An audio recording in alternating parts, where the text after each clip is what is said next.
If you're a man who has ever said out loud, I know exactly what to do, I just struggle to do it consistently, let me tell you what is actually happening in those moments. Right? Because contrary to what you might think, it's usually not about discipline and it's not about information. Because my guess is that you've read a lot of the books.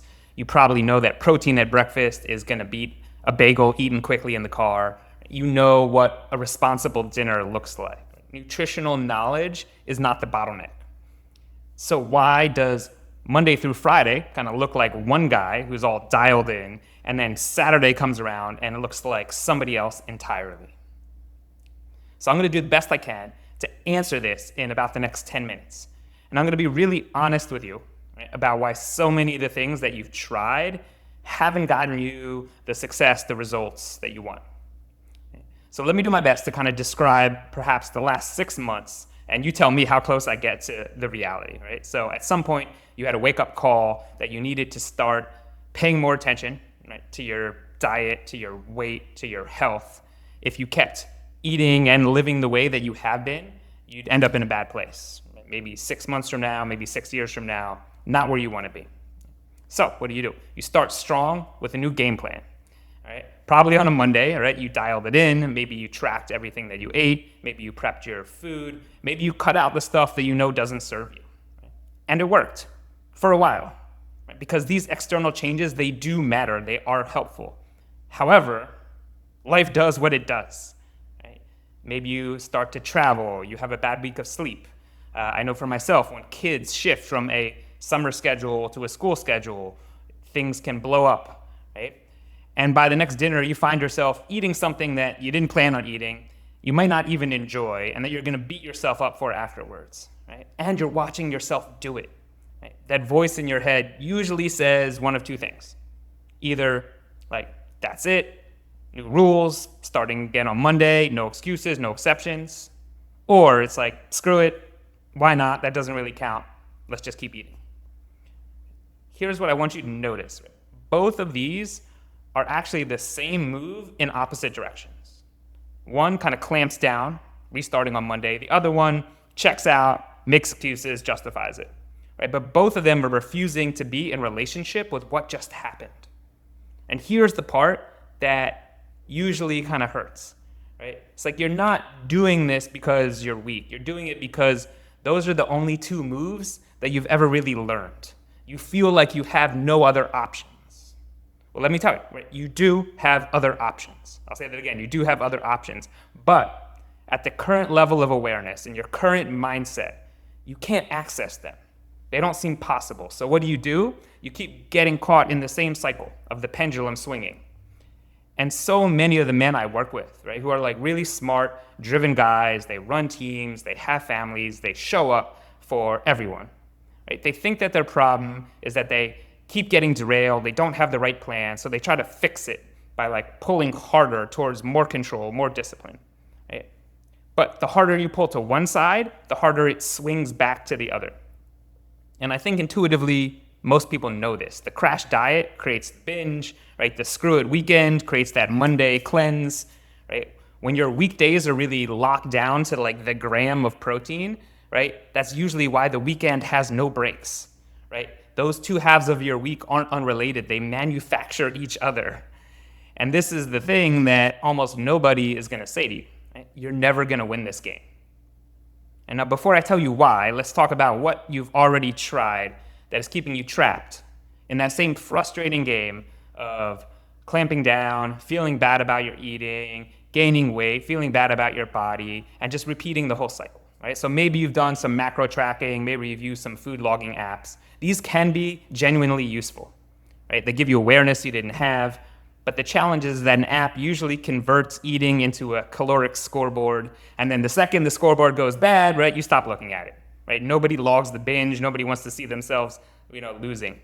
Right? Maybe you tried some particular diets like a keto, carnivore, paleo, maybe no seed oils, right? These are all versions of an elimination. And they work by shrinking the decision space.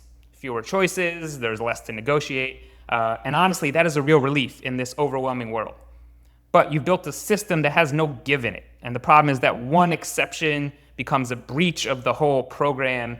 And so a single slice of pizza or birthday cake just kind of blows up the whole framework. And then you start feeling lost and unbounded. Maybe you've tried some sort of fasting, like an intermittent fasting or 1 meal a day, right? Which is a clean rule that, again, removes a lot of decisions. And it's a rule that has no idea what to do when you have to wake up at 7 a.m. to go on a flight, or when you have a crappy night's sleep, right? There's no space for life to intervene. Or maybe you've gone more of that kind of Goggins discipline, self-improvement culture. And I honestly think that's a wonderful place to build such resilient mindset, right? But it's really all about obedience and testing yourself. And when that rigid program is all over, then what? Right? Like, what's the sustainable plan? Right? If the whole premise is built around enduring rather than living, you're never going to have that joy and freedom that you want in your relationship with food. And maybe what you're looking for is that tough love trainer or that accountability person. And a lot of men ask me for this really directly. They say, hey, Jeff, I need somebody to hold my feet to the fire. And here's what I've noticed, right? Accountability matters without a doubt. I have a zero tolerance for bullshit. And if you're BSing yourself, that is exactly where we're going to start our work. And at the same time, I have an endless acceptance of imperfection, right? Like, I am not a compliance coach, right? I'm about transformation. And that requires the right blend of challenge and support. Because you're a work in progress, I'm a work in progress, we all are. We can't get caught in perfectionism and winning at all costs. Another thing that you might have tried is maybe intuitive eating, right? Which I think is really highlighting the problems with diet culture, with having excessive food rules, with listening to our body. But the real issue is that it tends to be more of a destination than a method. There's often no scaffolding underneath it. And if you've spent 20, 30 years overriding your body's signals, then just listening to your body is like, being handed a language that you don't speak very well and trying to have a conversation fluently, right? Like, it doesn't work. So you need to build your capacity to listen to your body. This is a skill, right? Staying in relationship with yourself.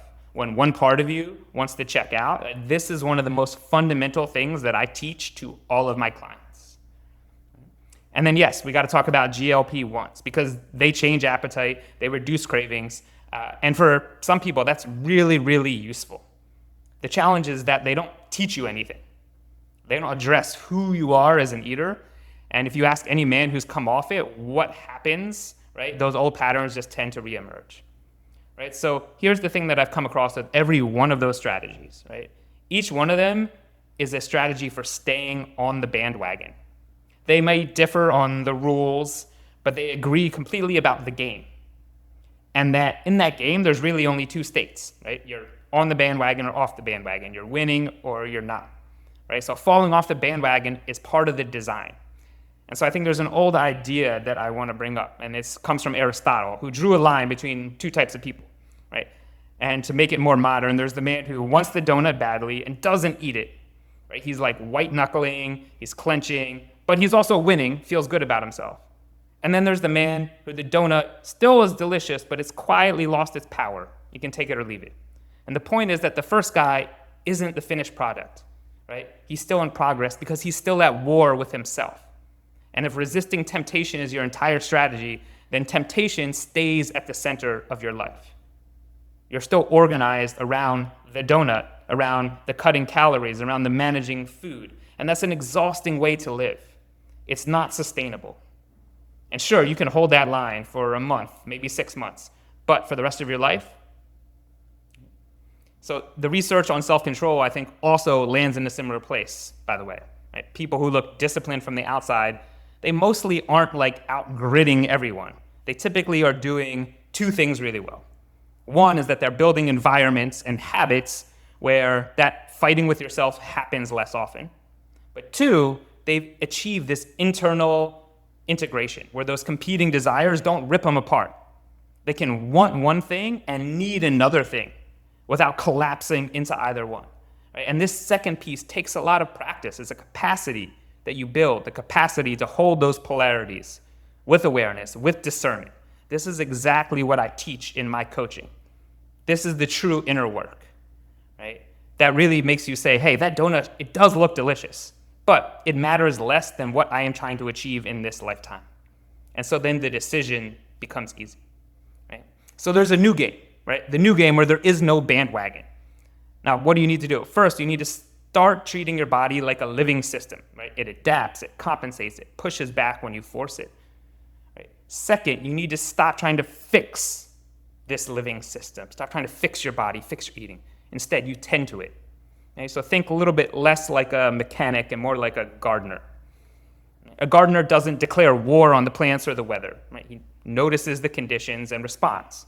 And when you hold that stance, then certain things stop being emergencies, right? Like hunger, it isn't an emergency, it's a heads up, right? A craving, it isn't a command, it's information, right? A hard, tired, exhausted day where you kind of let it all go and don't eat the way you want, all right? That's not failure, that's Tuesday, right? And then you can be more compassionate with yourself and respond to the present moment, right? So how do you do that? First, you notice, you catch the signal. My energy is dipping, my sleep is starting to fall apart, right? My food cravings are starting to feel louder, right? That is information, and you can usually feel it even before you eat anything.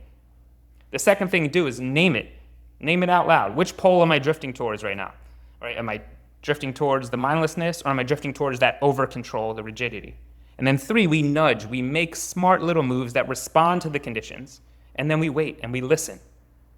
We listen, we wait, we respond. That's the whole shift. Not staying on the wagon, it's just getting rid of it entirely.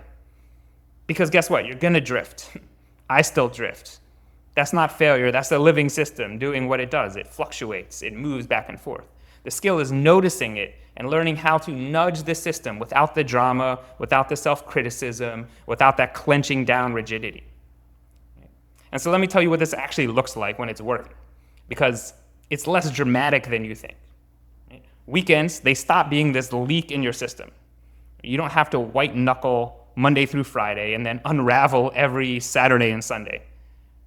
And you don't have to do all this mental math then afterwards of like, oh, I got to make up for this because I overindulged in that, right? And then we get caught back in that pendulum, right? Food, it's enjoyable, but it gets quieter. It just takes up less room in your head. There's less obsessing, there's less guilt, but there's more consistency. Right, which is probably something you haven't had in a long time, and this trusting yourself, trusting that I can show up in any situation and eat in a way that feels aligned.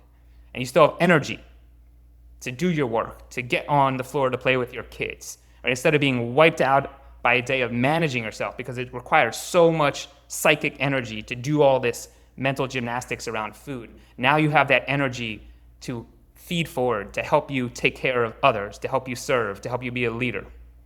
Right? And the thing is that you cannot think your way into this. You have to train your way there. You have to practice your way there. And that's the importance of coaching. So if you've been running the same loop for years, right, like where you dial it in, you fall off, you start over, I want you to consider that you've been losing a game that was never even winnable. Right? Play a new game, a game where there is no wagon, and come find out what's there instead. Because I'm going to tell you, there's more freedom, there's more joy, there's more satisfaction. And if you want to start playing a new game, you can join me in my free monthly webinar. The registration is below. Or you can grab my free 5-day eating reset at jeffsiegelwellness.com. 5 days, one small move each day, where we practice the skill of leading yourself without falling apart.